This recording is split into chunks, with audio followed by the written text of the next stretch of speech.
start right away to start hostilities here in this game. Sa inyo. Maraming salamat for that report, Miss Eileen Shi. Ngayon, RJ Abarientos. Titira na naman ng tres. Top of the key. That's another 1-second 3-bomb for RJ to start this game. Oh, this guy is playing at a very high level. He's oozing with confidence right now. Barangay Ginebra, poposte si Scotty. Biglang kick out. JB, three-point shot is good. It's raining threes right now for Muntik na makisama sa three-point shooting parade. Second effort is good with a foul.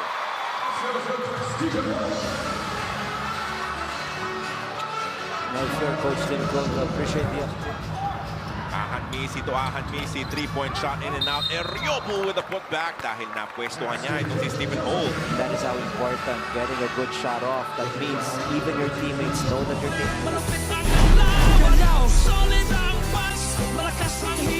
Na yung depensa ng Terra Firma. Biglang umatake, bumukas yung ilalim para kay Maya. Bigla double digits na ang kalamangan ng Barangay Ginebra. Kontra sa Paraiso to the corner to Bravo. Another nice drive and will get the N1 opportunity.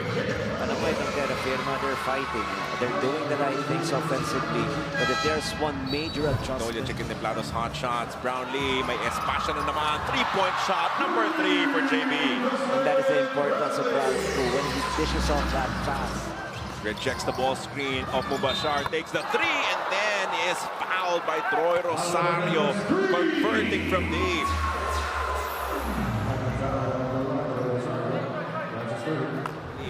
Gets the rebound for Terra Firma, the forward pass. Yocho to Miguel and scores with the lefty finish. quick move, nice look by Mapa and Missy, and fantastic finish by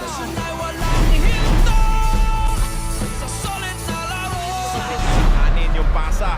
Forward pass to RJ, and he is gone.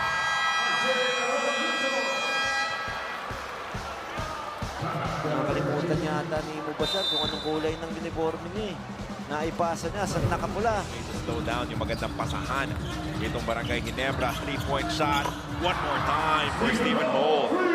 You have to adjust their defense. You have to step on the wide line. Just force those players. Traffic lang umatake si Stephen Holt. Sets out Chapin for the layup. A lot of assist passes. Beautiful execution once again for Barangay Ginebra. Total number of assists with a pocket pass. That is what Jerica and Missy is also trying to look for. Quatro yan mula kay RJ Abarientos to beat the shot clock. Another sensational basket by RJ. Recovered by Hernandez. Extra pass, umali sa ilalim. He gets a foul even from Norbert Torres and one opportunity. The most important thing, of course, for Terra Firma is to stick to the Defense yung ginagawa ni Stephen Holt para tignan kung saan siya maiiwang bukas. Kasama pa sa parada ng tres. Ito si Jeremiah Gray, his second three-point shot of this game. Extra pass pumunta kay Jeremiah Gray. Pumihit, umikot, binagsak pa kay Isaac Go for the lefty layup and one. tuloy-tuloy na namamaga itong laman ng Barangay Ginebra. Papunta kay Jeremiah. Ganda ng pasa, may extra pa.